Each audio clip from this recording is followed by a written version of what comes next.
I don't really think there's anything about the legal process of evictions that we help our clients with that is ever going to go again at any point in the future. I don't think it's ever going to go in a direction of becoming more simple. Hey, thanks for tuning into the Investment Property Geeks of Charlotte. This is episode number 7, Good Cop, Bad Cop, Rent Collection and Lease Enforcement. I'm your host, Chris Claflin. Unfortunately, Jesse Mancuso, who is my co-host, wonderful co-host, is not here today. He couldn't make it for this one, but that's okay. We'll get him on the next one. We do have a really great guest, though, Chris Loebsack, who's going to be talking to us a little bit more about lease enforcement. If I could use my words correctly, is going to be talking to us a little bit more about lease enforcement from a legal perspective. So all about evictions and how that process works. And hopefully we don't have to get there, or you don't have to get there, but it's part of the business. It's something that you should know how to do. We try really hard to avoid that if at all possible, especially in our tenant screening and selection and just kind of helping tenants stay up on the day-to-day necessities of complying with the lease. But sometimes that's just not enough. So you've got to kind of go through and actually enforce the lease as it's written. So we'll talk a little bit about that here later on. First and foremost, please do subscribe to this episode. Hit that little subscribe button. Leave us a review. That helps us share this episode actually and helps it become more visible to other people who are looking for the same valuable content. Check us out at investmentpropertygeeks.com or search for us on Facebook. Same thing, Investment Property Geeks. Or you can always email myself or Jesse at podcast@investmentpropertygeeks.com. All right, so let's get into it. I promise you're not going to hear me ramble on by myself for too long. We're going to bring Chris in here and make this much more interesting for you. But the first part of really rent collection and lease enforcement, let's talk about rent collection. So how are you going to collect the rent? There are a number of ways to do it. You can have folks send you a check, etc. I recommend not having them send a check to your home mail address. Get a PO box or something if you are going to get a check. And there are enough ways now to do that digitally, some free methods that you can use or close to free. Check out with your bank, see if there are ways for folks to send you funds electronically. That way it keeps it easy for you too. You kind of have a record of how that's done. Just make sure to keep track of exactly when folks do send you money, how much they sent you, that kind of thing, if they underpaid or overpaid rent, and keep their ledger accurate and updated. Try to avoid or ask them, I don't know, I personally think that money orders are kind of a pain, and that's kind of like sending cash around in the mail. So you never want like a cashier's check or money order ideally to be mailed anywhere. Then you got the he said, she said. And do remember too to remind your tenants if they do send you something through the mail, payment through the mail, make sure that it's noted in the lease, or at least it's not noted otherwise, that payment will be considered received when it's received at the office or received in the mail, not on the postmark date. That's also very important. There is a grace period in North Carolina of 5 days. That's legal and mandatory. We recommend that you start collecting rent on the first of the month. That's standard what tenants are used to, and just makes things a lot easier down the road. So what the grace period means is that, hey, rent is due on the first of the month, but technically if they pay within the first 5 days, you can't assess a late fee. You only assess a late fee and could start potentially the eviction process. Not saying that you should start it on the 6th, but that you could start it on the 6th and on. The late fee in North Carolina, Chris is going to talk to us a little bit more here later on what that looks like. But there is a specific late fee that you can charge in North Carolina. You want to make very sure you're not charging any more than that. Otherwise, you risk kind of not nullifying, but nullifying that part of your lease and having issues with a potential future eviction. So we want to make sure that we avoid that. All right. Now, that rent is pretty straightforward. I mean, that's a small part of what you're doing is managing the property. Obviously, it's a very important part. The whole reason you're renting out your property is to get that rent. So you do want to make sure you're doing that well. But the rent collection piece, I think I alluded to in episode 1, I thought that's all a property manager did for the most part, was fix things and collect rent. And that's such a small part of what we do, and what you'll be doing on your property. But the lease enforcement is really important beyond just rent collection. So this is all the other stuff besides rent that you should be doing. So what comes to mind, kind of top of mind, the typical areas where folks need a little bit of encouragement, remembering what they signed up for to comply with the terms of the lease, we have a lot of homeowners associations here for single family homes in the Charlotte area. And those homeowners associations have CC&Rs, or covenants, conditions, and restrictions. And those are the things that kind of tell you, like, where your homeowners association says, hey, you can't leave your trash cans out visible to the street for more than X days, or you got to cut your grass, or can't have commercial vehicles parked in the driveway, that kind of thing. So what you want to make sure that you are doing is you've got a process in place for if you get that violation, and make sure that your lease has it in there that the tenant, when they sign the lease, they are acknowledging that they and their guests and occupants are subject to those CC&Rs and their rules, and any fines that may come about because of their violation of those rules, or their guests' violation of those rules. So that's the thing where we actually get the most of is, hey, HOA police are driving around and they see a trash can that's been out too long, or maybe there are a few weeds in the flower beds that need to be taken care of, or something like that. And we're always grateful for those, because we want to make sure that we're doing that, and we're not going to be out there monitoring every single week doing a drive-by. And so, if someone has something to say about the exterior condition, or maybe someone's parked a commercial vehicle, we get that sometimes too. If someone brings a work truck home, leaves it in the driveway, we'll want to take care of that. So we do that with a notice. We have a whole process for kind of giving folks a courtesy notice. And again, you want to remind them to comply with the lease, and the importance of complying with the lease, and kind of be on their side about it, and not just slam them right away like, hey, you've done everything wrong, you're a horrible person, get this taken care of or else. But more like, hey, we just want a friendly reminder that this is what are in the CC&Rs, because they may not even be aware. And we wanted you to please take care of this by this date. If you have any questions, give us a call.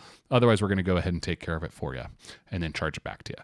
Now, the reason why you want to kind of sound like you're on their side is, if you've ever been the recipient of those notices, they feel pretty crummy if you're someone who really plays by the rules. I know one time at our house, we got one, and we had some trash cans out because we had some landscapers out at that day, and they happened to be showing, and it wasn't trash day, and the HOA came by, and they didn't notice that the landscapers were there, but they noticed that the trash cans were out, and we got this violation notice in the mail, and my wife about freaked out. And it was just this cause of huge stress. Oh my goodness, we're going to get fined. It's going to be terrible. It's going to be awful. And it's like, whoa, hold the phone. So we don't want our really good tenants to feel like we're cracking down on them way harder than we need to.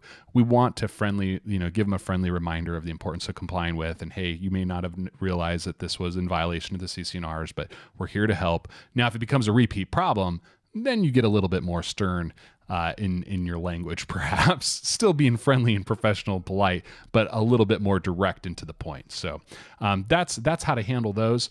Property damage, same thing. So, the other way you might need to enforce a term of a lease is if you go into a property and you note property damage, you might want to give that tenant a warning, or just flat out have it go fixed in the middle of the lease. That's what we'll do. If there's say there's $200 worth of damage that happens in the middle of the lease, we will typically, if it makes sense to, fix it mid-term rather than waiting to the end and deduct it from the tenant security deposit and then charge it back to them.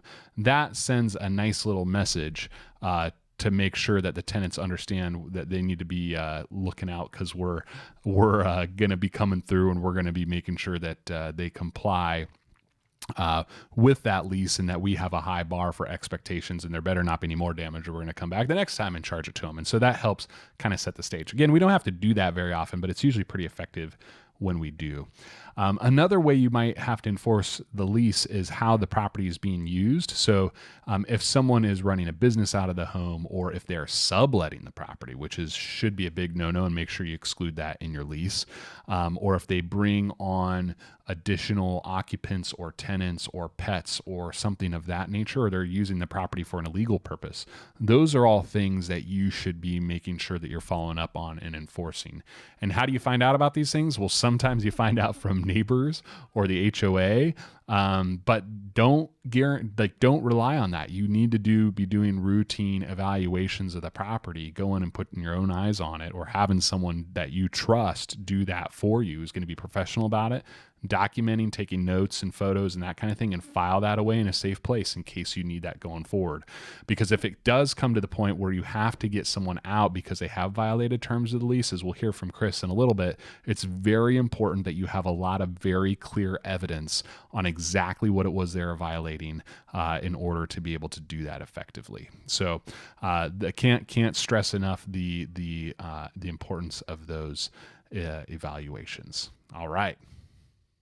Well, hey, so we've got Chris Loebsack here from Loebsack and Brownlee PLLC, a very respectable and reputable legal firm here that specializes in landlord-tenant law. We use them. They also go by the eviction team here in Charlotte for us property managers. As joking with Chris earlier, hey, it's good for us, bad for you. Luckily, we don't have to use you guys very often, but whenever we do, we're very, very grateful for your help because you guys certainly know what you're talking about. So I'd love it, Chris, if you could just tell us a little bit more about you and your background, your firm, and what you guys do. Yeah, sure, Chris. So I'm the principal of the firm Loebsack and Brownlee. As he said, our eviction team website is theevictionteam.com for those of you that don't know us. We've been in existence in this form since December 1st of 2012. I've been practicing law in Charlotte for 24 years now. I used to practice with a firm of Caldwell and Spears, and now I also practice on the side with the firm Brownlee, Whitlow, and Prate. For those of you who know them, they're also landlord-tenant attorneys here in town, and so I'm of counsel with them. The Loebsack and Brownlee firm specializes in doing one thing and one thing only, and that's representing professionally managed property management firms with their eviction filing process. So all we do is evictions. All we do is appear in court for professionally managed multifamily clients. And that doesn't cover the whole spectrum of landlord-tenant advice that people need, from having a fair housing investigation to having a tenant sue you for not returning their security deposit. There's lots of other legal issues that come up over time. And so that's why I practice at two firms. This one does just the eviction things, and my time at Brownlee Whitlow is devoted to answering all the other questions and providing the regular operational legal advice that property management firms need, even when they're not evicting somebody. So, my experience, I'm a Clemson guy. Those of you who know me, you see the sign in the background. It's orange. I've got my my game day shirt on today. I grew up in Cleveland, Ohio, came down south, went to Clemson, went to Duke for law school, and then have been practicing in Charlotte since I graduated in 1996.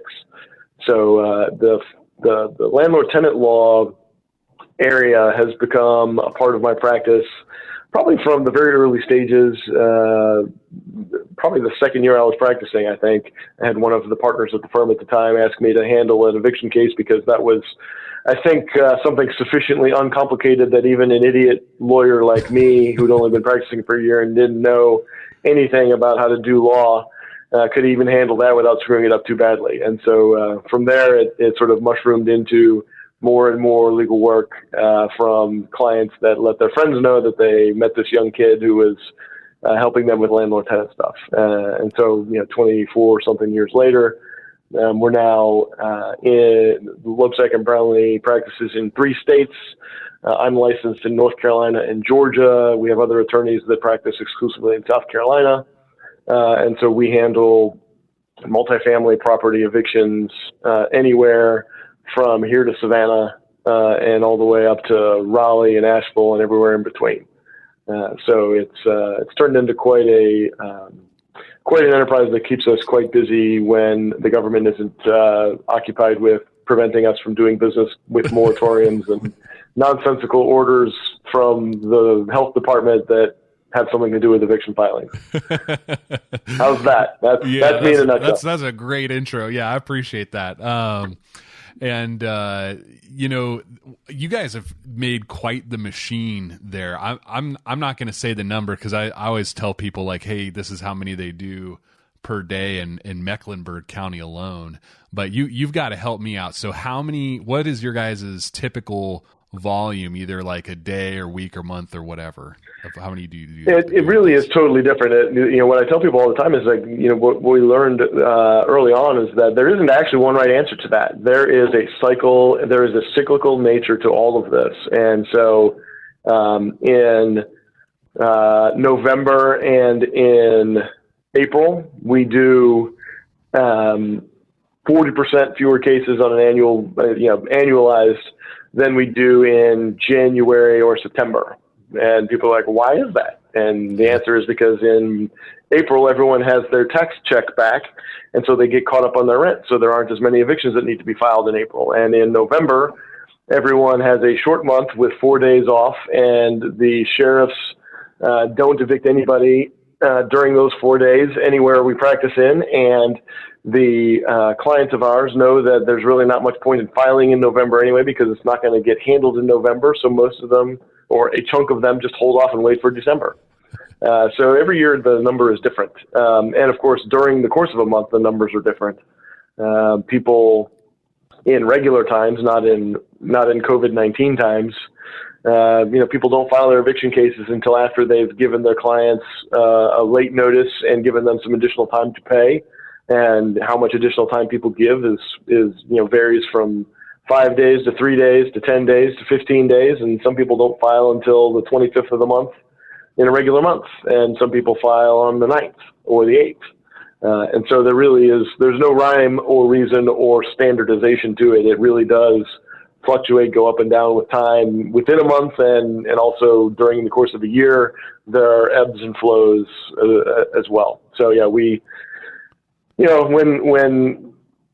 things are not COVID affected, there are just days where we do, hundreds of cases across the 3 states combined. And in, days like the 28th, 29th, 1st or 2nd of a month, we probably don't do 24 cases because nobody's filing cases at those points in time, unless it's for criminal activity or some other thing that just popped up out of the blue.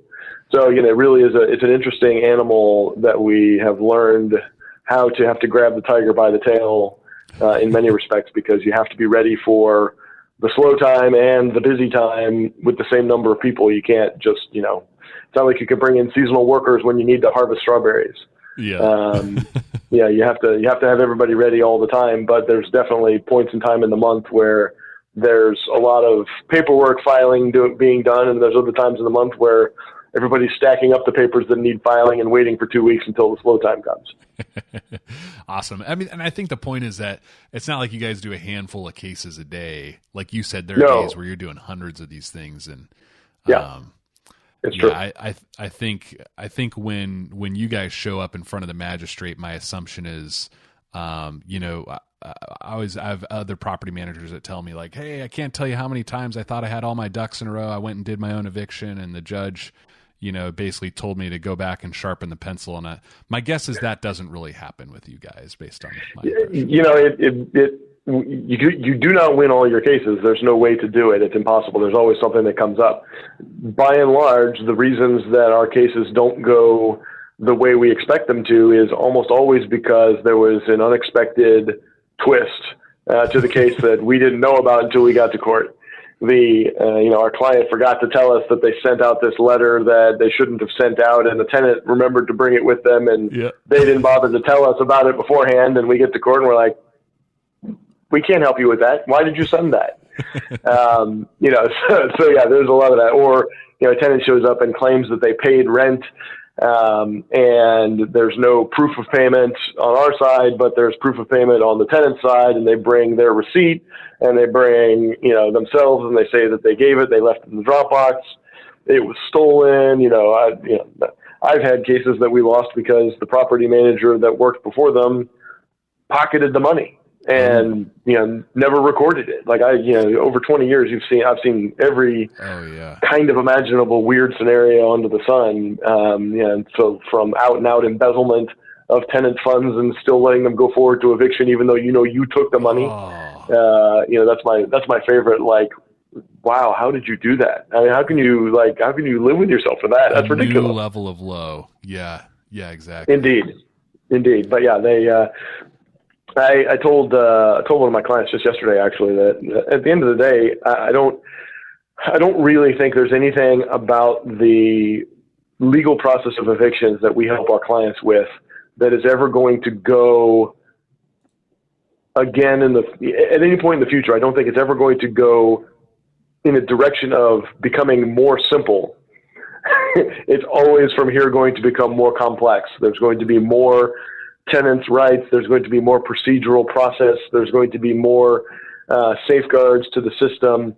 Once you've gone through this pandemic in particular, I mean, I believed it before the pandemic, and now I'm positive of it.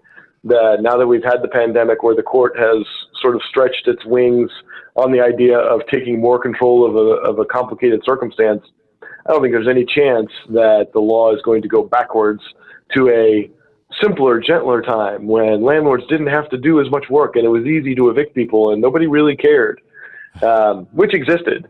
You know, I mean, 15 years ago, evictions were oftentimes a rubber stamp exercise. And I don't think that's ever going to be true again. Yeah. So there's using a a firm like ours using a firm like ours to me is becoming more and more of a sound business decision than it is a convenience. I think there's just a lot going on and there's a lot of rules that are changing and staying on top of them is a complicated process, even for the people that do it every day. It's hard. Yeah. So I tell clients to say, I'm not here to try and, be a snake oil salesman. Like, we provide a valuable service, and we, for sure, for our clients that use us regularly, we make their lives more efficient because we take a complicated piece of the equation out of their hands and we handle it for them. And, at the end of the day, that's how America in this day and age, at this moment in history, works. The more efficiency you can create, the better. And that's where the real strength of our firm and its approach really lies. It's not anything other than efficiency that we try to make sure that we maximize for our clients. Awesome. Well, maybe you can help me out, because I think probably most of the cases that you do, well, at least at Loebsack and Brownlee, I would imagine, are cases that are around non-payment of rent. Yeah. Is that fair to say? Oh, okay, yeah. So the vast majority of all filings in the state are non-payment of rent cases. Yes. Okay. Far and away. So I think if someone were to have to go down this path, unfortunately, and hopefully it's a very rare circumstance, but if someone were to have to go down this path, chances are decent it might be around non-payment of rent. So we can kind of maybe tackle that one first. So in a normal circumstance, because we don't know what's going to happen after all of this, like you said, we don't think it's going to get any easier, but we're not quite sure what the future holds. So rewind back to like January, February. Right. What was kind of the general, help folks who have, like, they're brand new landlords. They've heard awful things about evictions in New York or California, and they have no idea what that process looks like here. Can you just kind of help step us through, like, hey, on the 5th of the month, I still haven't got rent yet, right? And now it's the 6th and it's late. Now what? So in North Carolina, the late fee statute that we deal with says that you as a landlord are allowed to include in your lease a clause that allows you to collect a late fee that is up to but not exceeding 5% of the monthly rent amount. So the first and most important thing I tell every client is that you got to have a good lease if you're going to be a landlord in any state. And if you're using a lease that you got from a friend or that you went on researched on the internet or anything of the sort, you're already off to a less than stellar start.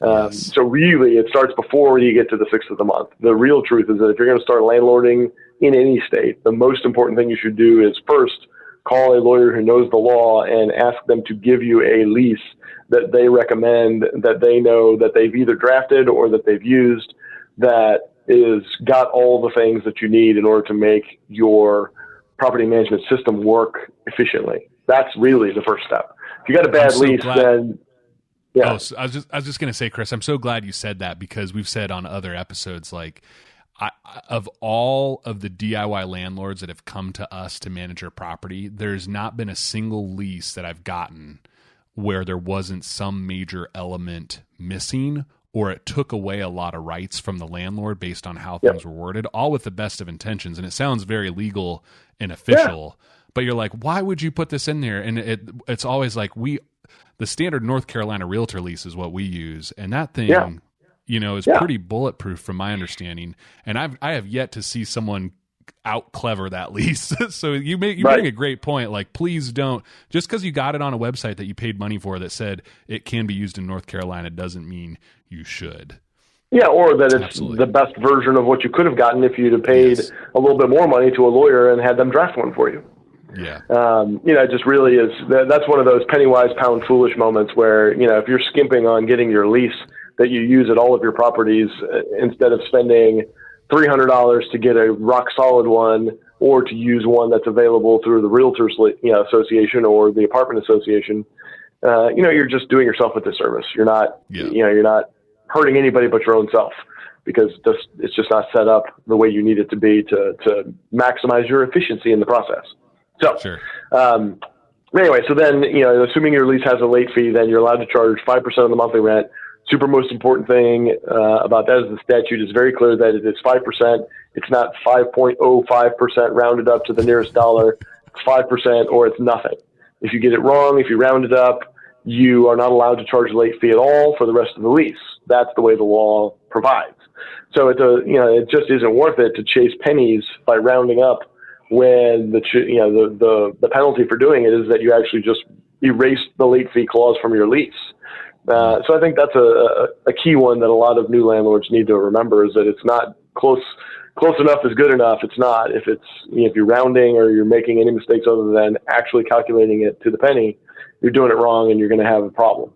The other piece of the puzzle after that, once you charge the late fee, there's no requirement, if you're using a good lease like the realtor's lease or one that a good attorney drafts for you, there's no requirement to send any notice at all. In North Carolina, you're allowed to have a clause in your lease that waives the right to a written notice at any point. And so in theory, if you have a lease like that, you could choose whatever you want to in terms of your timeline and whether you even want to send a notice at all. Most everybody sends something on the 6th of the month that advises that we've now charged a late fee. And the statute says that you can't send it before the 6th of the month no matter what. It cannot be sent until 5 days after the date due. And so that's a hard stop also, just like the 5% is a hard maximum.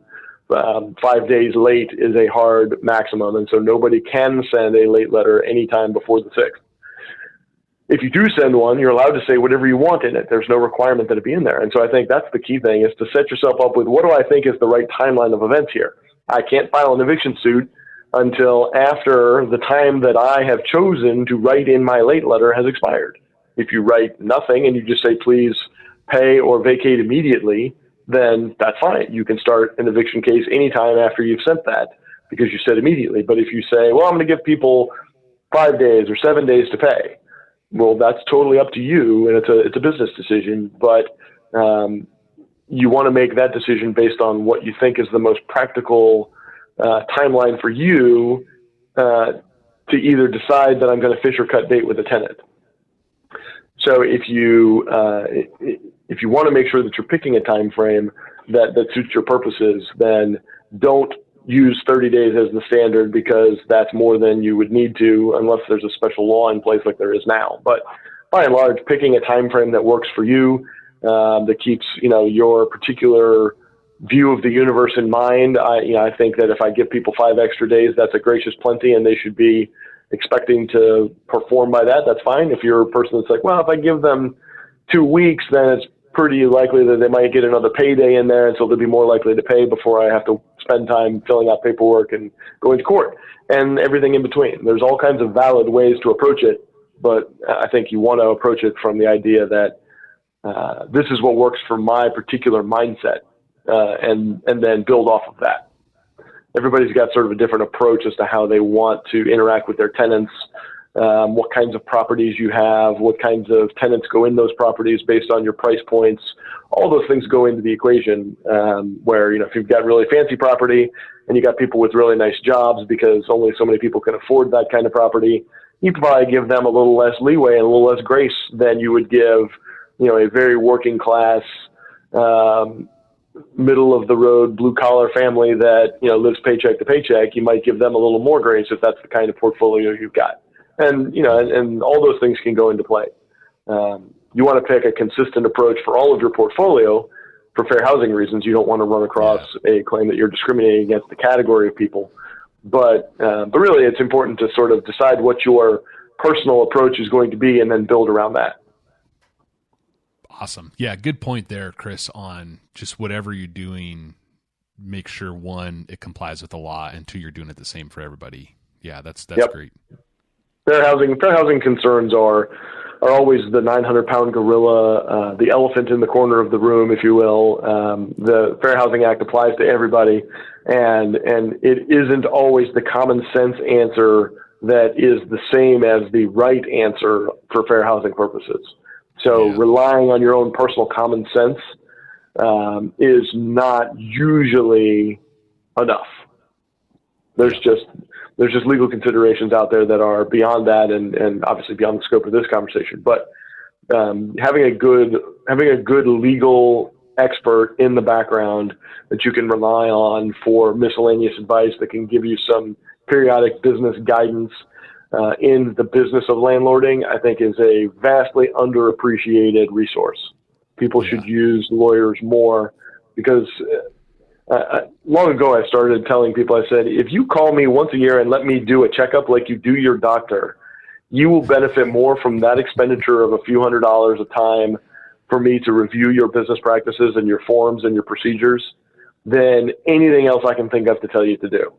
And it still remains true. If you have a good lawyer that practices this area of the law, reaching out to them once a year and spending $200 or $300 sitting down with them and going through your stuff is so vastly worth it compared to what happens if it turns out you were wrong and you have a fair housing complaint. You have to hire the lawyer to help you with that. The fees for that are astronomical, comparatively speaking. Yeah.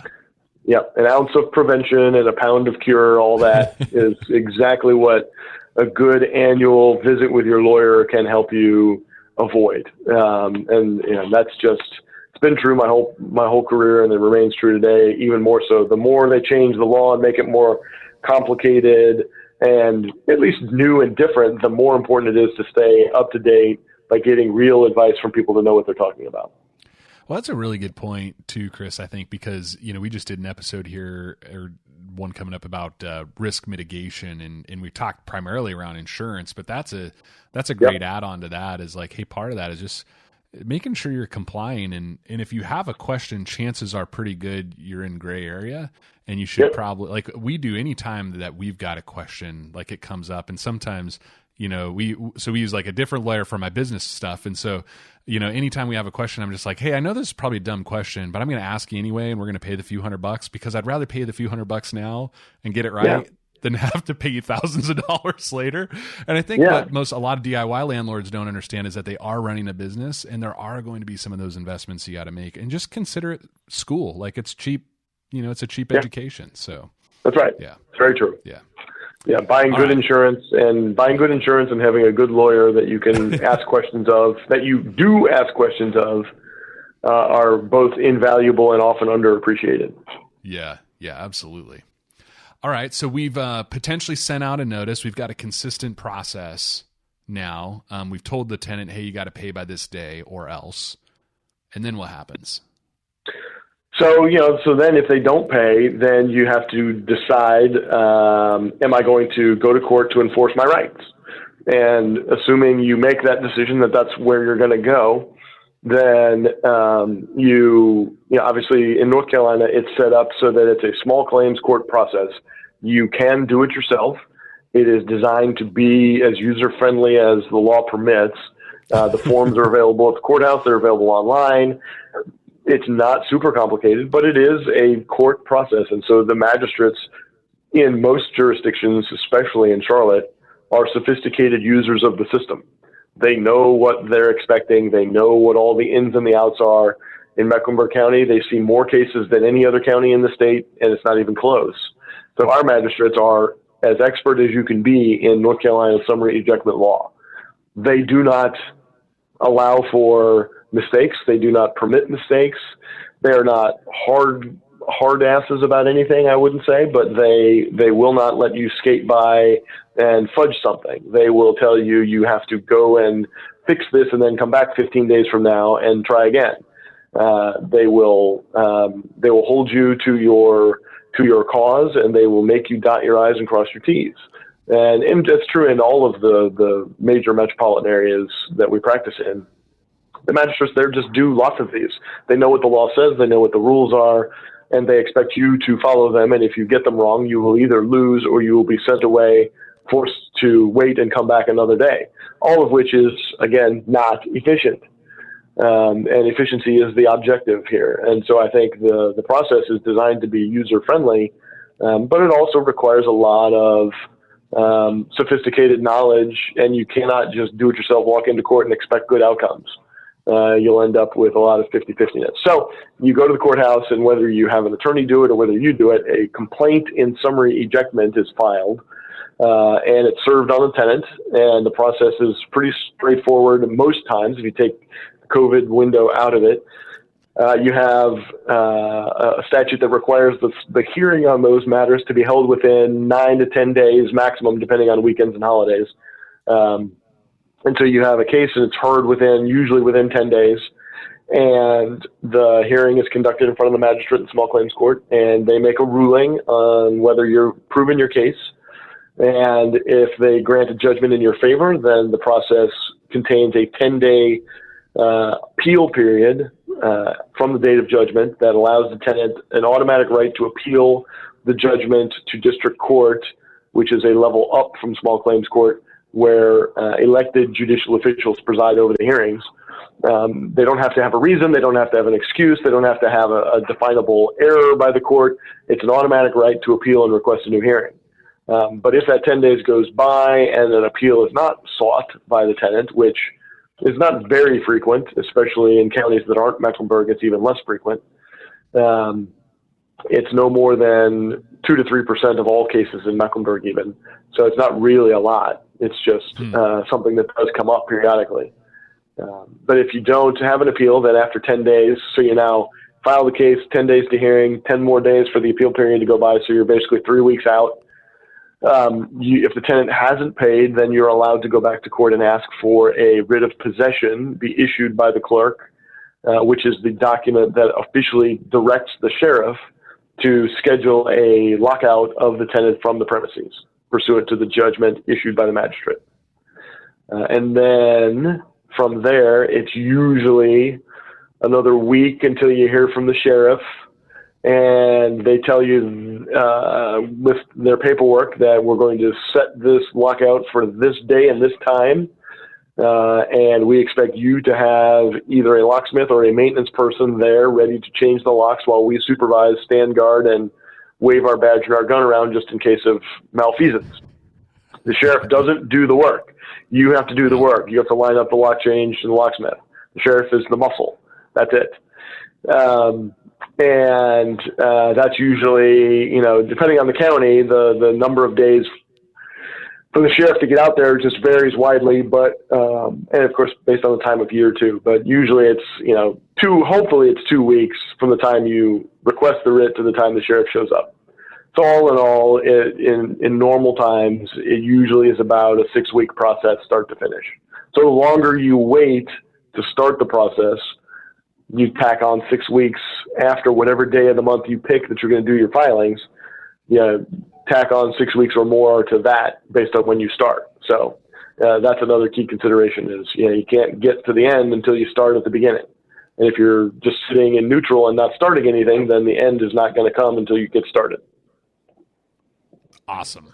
Thanks for walking us through that. Now, there's the appeal that the tenant can file, like you said, Yep. for no reason. So I'm sure the professional tenants that are out there, right, they know that. Yep. And hopefully you've done your due diligence enough in your screening process where you're screening out the professional tenants and you're looking for prior evictions and that kind of thing. But is there something too around being able to file? Is it indigent or what's the term? Yeah, the indigency. I don't have any money or something like that. Yeah, if they file a request for an appeal, they have an obligation to pay the rent into the courthouse while their appeal is pending. And there is no obligation for the resident to pay past due rent if they are indigent.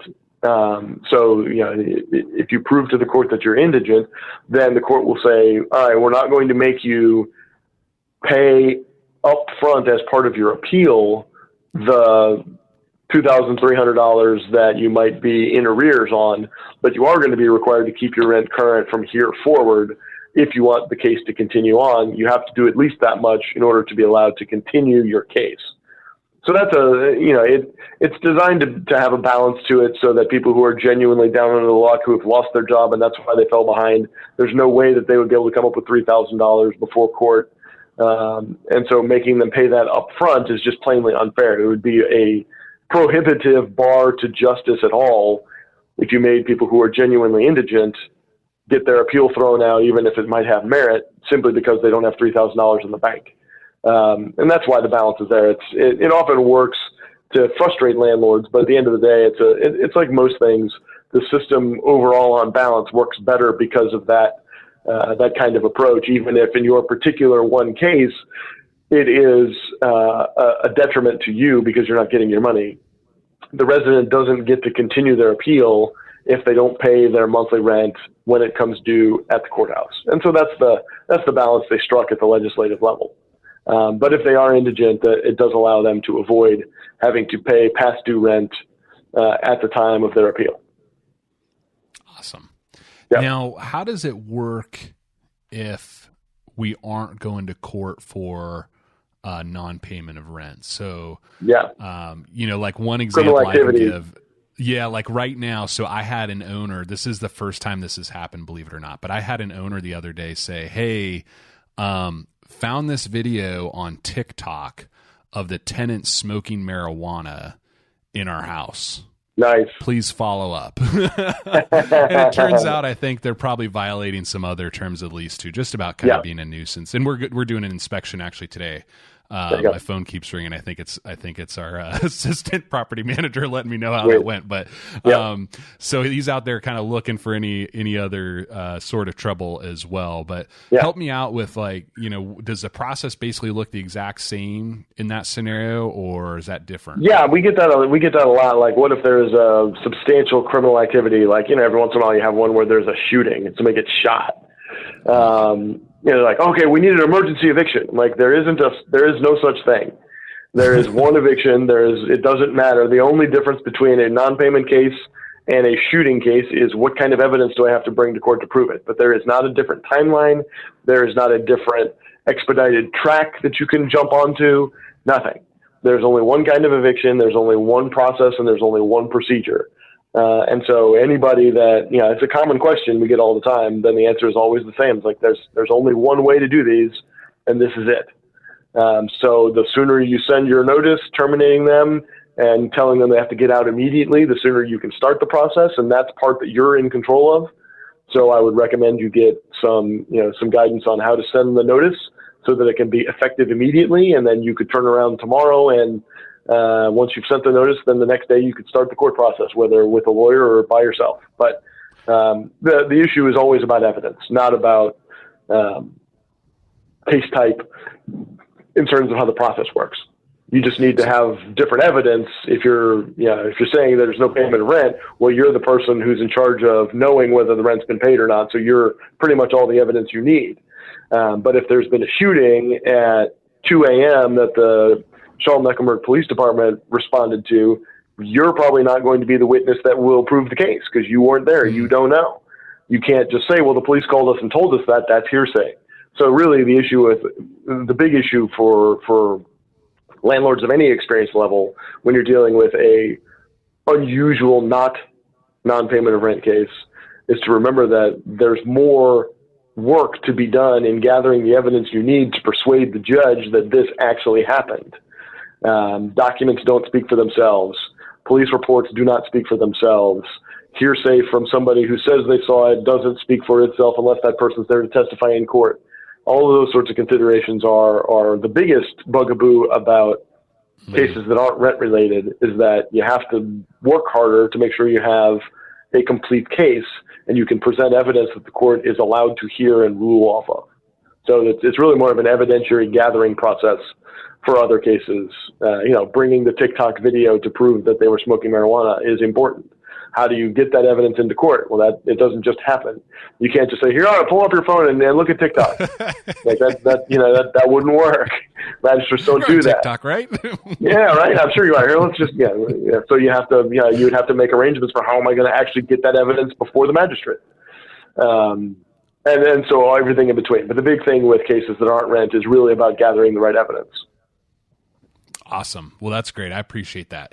But it would be true that like for any provision in the lease that gets violated, technically, if you wanted to try to evict over that, you could.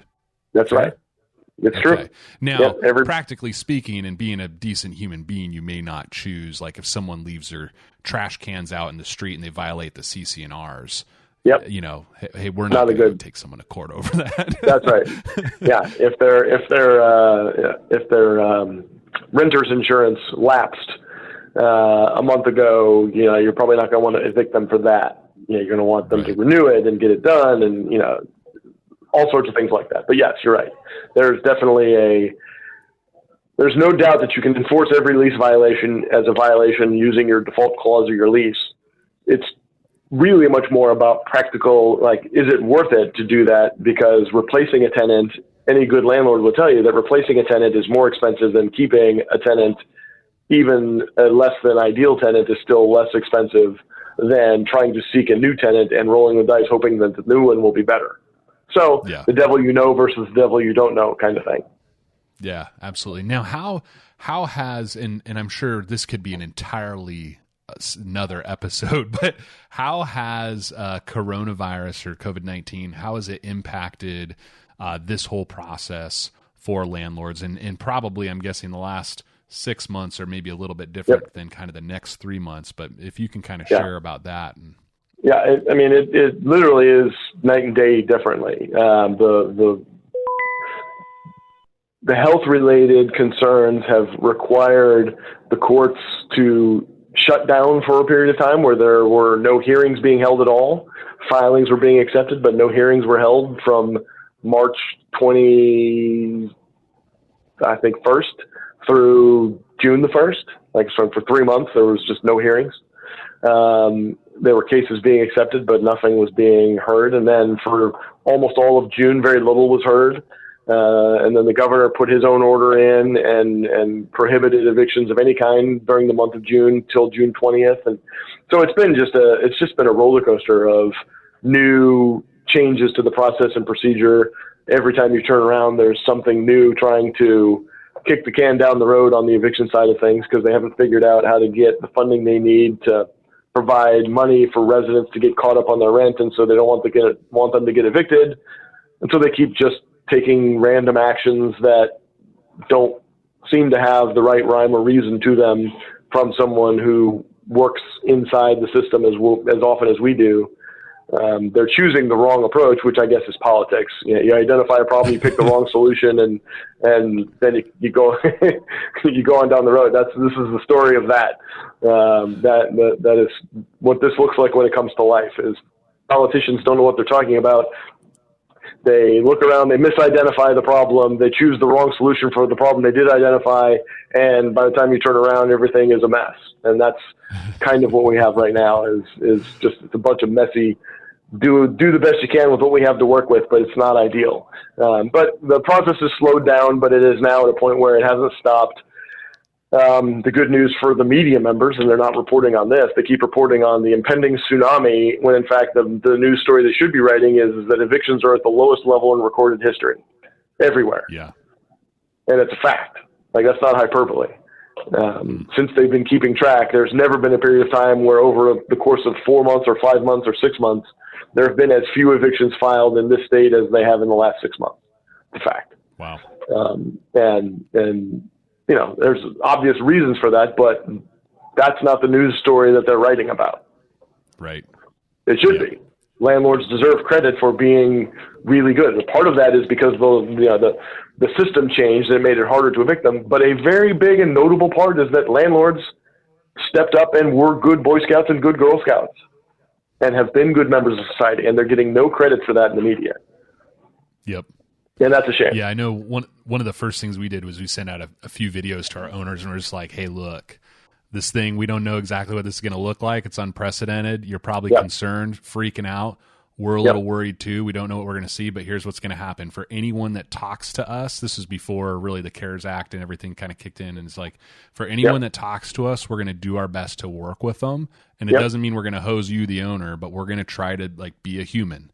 And if someone is not working with us and they're not answering calls and whatnot, then that's where we talk about kind of going the more extreme option. And our folks were all very okay with that. And we have actually had we've been fortunate enough to have our delinquency rate has hardly changed at all throughout the course of this. I know not everyone's been so lucky, but it will at some point. That's going to, That's right.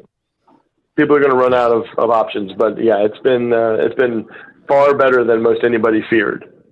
And I think that's good. I would like to see our clients get more credit for their role in that, but the media, other than you, aren't asking me for interviews. So maybe they should. and you're kind of, you don't count as the media really. You're you're a little bit biased on the inside, but that's okay. We'll take it. Yeah, that's true. This is true. Don't ask me to write an article about it. I'll have too many emotions involved. Yeah, I know. Sure. Wow. Well, awesome. Well, hey, I want to be really respectful of your time, Chris. I think it'd be cool at some point if we can get you back on, maybe talk fair housing or something else, or would love to. Just a whole episode of crazy stories would be good too, because I'm sure you have lots of those. Yeah, I teach a fair housing seminar for apartment associations on a regular basis, so I have plenty of information that we could do an episode. I'd be glad to. You just let me know when. That'd be awesome. Yeah, that'd be awesome. Well, hey, I want to make sure too. So, certainly the eviction team, that's really geared toward property managers and larger communities that have several units under that umbrella. But you can still work with Joe landlord, right? Like, in your other firm. Yeah, that's exactly what we usually do. Is that if you're a Joe landlord who's got a couple of properties, but just needs help and needs a good landlord advice, and may need to file one eviction every 3 years, then we can help them usually much more efficiently from my Brownlee Whitlow firm, and they've got a bunch of lawyers that go to court just like I do, but they usually do it in a way that is more about a specific client with a specific need rather than a management company with a lot of repetitive needs. But yes, anytime. Okay. And how do folks get in touch with you or the firm, Chris? The easiest place is to go to our website, theevictionteam.com, and we've got all the information about our firm and all the contact us forms you would want. We've got a CARES Act information page. We've got everything under the sun, and so contacting us through there. And if you're not sure what your needs are, then you can always reach out with a contact us, and one of our team members will reach out and talk to you about what your needs are. And if you're more in need of just some general operational guidance from the Brownlee Whitlow side of things, we'll refer you over to those guys and help you out there. And if you're in need of some eviction filing help and want to make the step of hiring a firm to help you do it, then we'll get you set up on our place. Awesome. And I'll say this, the people who answer your phones are like the friendliest, happiest people. I remember the first time I called in, I'm like, all you do is evictions all day and probably field angry phone calls from tenants, and you are so chipper. How do you do that? So more power to your team for being able to keep a positive attitude. That's fantastic. I'm so glad to hear that. I'm looking forward to telling them all you said that. Yep, please do. Awesome. Well, hey, I appreciate it, Chris. You have a great weekend, and thanks so much for your time today. Thanks, Chris. Enjoyed. Look forward to doing it again. All right. Sounds good. Take care. Bye-bye. Thanks again for watching. Again, I'm Chris with the Investment Property Geeks of Charlotte, and that was an awesome interview with Chris Loebsack there of Loebsack and Brownlee and the eviction team. And hope you learned. I mean, I've been doing this for a while, and I still learn things from him, and it's just great talking to someone. I love being able to just chat with someone who is a master of their craft. You can just learn so much. So really, really appreciate that. Please, again, do subscribe and leave us a review, or shoot us an email at podcast@investmentpropertygeeks.com. Check us out on Facebook. And with that, I'm Chris, wishing you a brighter life through real estate.